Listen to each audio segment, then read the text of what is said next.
Hey everybody, it's Neil, and the problem I have is I have these light stands and they're on tripods and they got all these wires running and everything like that, and I'm just tired of them taking up so much space.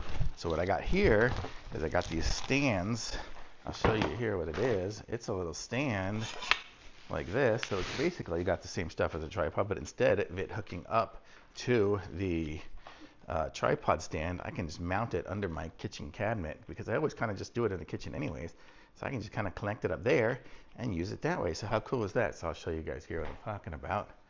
So I can go over here, and I need to make it a little thicker because it's not going to fit there, but the idea is it'll clip on there, and then my stand will just be kind of permanently-ish mounted there, so I can just take my stuff and do it without having to bring out all these tripods and stuff all the time. So how cool is that? Cool little idea, and I'll show you guys how it kind of works here. So it'll definitely need to be made a little bigger this way. This here can adjust up and down and lots of different adjustments, and then here you can rise it up and down too, so I can make it as high as I want. So I think I've got it opened up. Boy, this is a very thick table, but I will go here, and if I snap it on there, so now you can see it's on here like that, and now I can put my light on that, kind of have it more permanently mounted. So super cool. Thumbs up.